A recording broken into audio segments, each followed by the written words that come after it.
এ পর্যায়ে রায় তুলে দিয়েছে ভাইয়ের নির্দেশে আমরা সংক্ষিপ্ত করতে যাচ্ছি। এ পর্যায়ে বক্তব্য নিয়ে আছেন বাগেরহাট পৌর বিএনপির বাংলাদেশ জাতীয়তাবাদী দলের নবনির্বাচিত সভাপতি জনাব শাহেদ আলী রবি ভাই।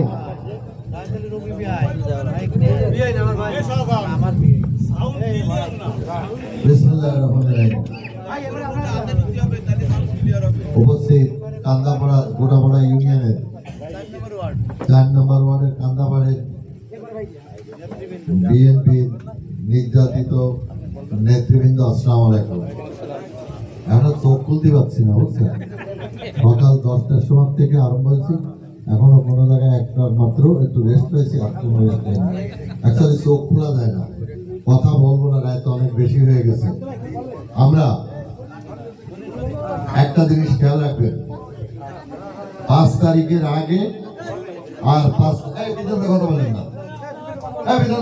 না, 5 তারিখের আগে আর 5 তারিখের পরে। 5 তারিখের আগে যারা 16-17 বছর ধরে বিএনপির জন্য কষ্ট করেছেন, সামনে যারা বসা আছেন, প্রত্যেকটা বিএনপির পদ এখন উচ্চারণ করেছেন, প্রত্যেকটি নেতা কর্মীকে আত্মহতি এবং তাকে মায়ের মারা হয়েছে, তাকে মামলা দেওয়া হয়েছে, তাকে হামলা দেওয়া হয়েছে। প্রত্যেকটা লোক, আমরা তো বাদ, সাধারণ যারা আপনারা সাধারণ বিএনপির যারা সমর্থক, তাদেরও বাড়িঘর পরে আপনার অন্যায় অত্যাচার নির্যাতন চলেছে। আমরা তো পরবর্তীতে আসছি আপনাদের পরে। আমরা তো ধরেন 16 বছর ধরে পালায় রয়েছি, ফাঁকে ফাঁকে আমাদের কর্মসূচি আমরা করেছি, তখন বাড়ি হামলা হয়েছে, মামলা হয়েছে, জেল কেটেছে।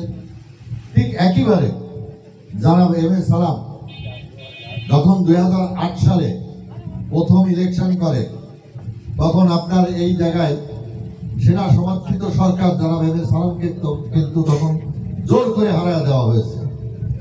উনি 3000 ভোটের উপরে জিতেছিলেন।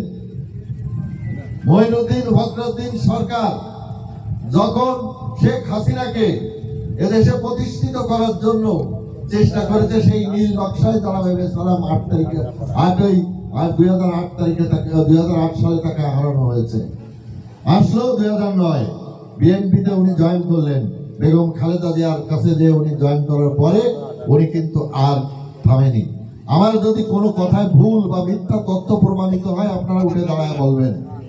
সেই থেকে জনাব এম এ সালাম 2024 পর্যন্ত একা নাগাড়ে বিএনপির কাছে, বিএনপির জন্য উনি ওনার অর্থ ব্যয় করেছে, উনি ওনার মান সম্মান হারিয়েছে, উনি একাধিকবার জেলে গিয়েছেন, একাধিকবার মার খেয়েছেন, একাধিকবার তার বাড়ি ভেঙে গেছে। এমনকি 2005-এর আগে 7 দিন আগে তাকে অ্যারেস্ট করা হয়েছে তার বাড়ির থেকে। সেই গ্রেপ্তারের ভিতর জাতীয় নেতৃবৃন্দ ছিলেন। সেখানে তার বাড়ির ভিতর বসে তার ছেলে মেয়ে, বউ এবং দারোয়ানের সামনে তাকে অকথ্যভাবে নির্যাতন করা হয়, এবং তার ফলশ্রুতিতে তার এখানে দেখবেন তখন একটা কাটা দাগ আছে, কাটা দাগ ছিল বাড়ির। আমার কথা হচ্ছে কি, যে মানুষ কত মানে সন্ত্রাসী হতে পারে, মানুষ কত নিষ্ঠুর হতে পারে। প্রত্যেকটা পরিবারের কাছে কিন্তু যে পরিবারের কর্তা, তার কিন্তু একটা মান সম্মান থাকে। ছেলে মেয়েদের সামনে যদি তার বাপকে এইরকম ভাবে মারা হয়, তাহলে কত বড় নির্যাতনকারী সরকার। সেই সমস্ত পার করেও এসেছে। আসার পরে 2016 সালে ভোট হলো কি রাত্রে ভোট হয়ে গেল। 18 সালে দিনের ভোট, হাসেন না, এটা কিন্তু বাস্তব সত্যি কথা। 18 সালে আমরা সকালে উঠে ঘুম থেকে উঠে দেখি কি খুলনা থেকে এসে ভোটের সেন্টারে দেখি যে ভোট বাক্স ভর্তি। বাগেরহাট স্কুলে আহমেদ সালাম আর আমি যখন ঢুকি, তখন ওই পঙ্কজ ছিল এসপি। আমার কি বলে যে ভোট দেননি আপনি? আমার ভোটের বাক্স তো রাত্রি ভরে ফেলেছেন, তা কি ভোট দেবো? ওই সময় আমাদের গ্রেপ্তারের অর্ডার হয়, আমরা ভোট টোট রেখে জনাব এম এ সালাম সহ আমরা গাড়িতে করে খুলনায় চলে যাই। সেই এত নির্যাতনের মধ্যে পথ বাড়ি দিয়ে আসার পরে যদি এখন 5 তারিখের পরে কিছু কিছু নেতা যারা এসে এই আমাদের সঙ্গে প্রতিদ্বন্দ্বিতা করতে চায়, আমরা এটা কিন্তু কোনো অবস্থাতে মেনে নেব না। 5 তারিখের আগের নেতারাই হচ্ছে বিএনপির জন্য নিবেদিত প্রাণ, আর 5 তারিখের পরে যারা আসছে এরা সুবিধাভোগী বিএনপি।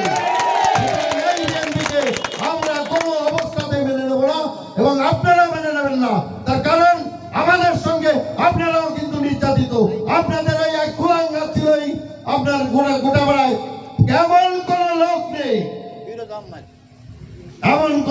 নেই, তার নামে মামলা দেয়নি, হামলা দেয়নি, ঘের লুট করেনি, এমন হেন কোনো কাজ না হয় করেনি। আল্লাহর বিচার আছে, আল্লাহর বিচার আছে। আমরা কি করেছি? আমরা বিএনপি করতে যে আমরা পলাইছি, তারপরেও কিন্তু আমরা বিএনপি ত্যাগ করিনি। জানাবে সালাম।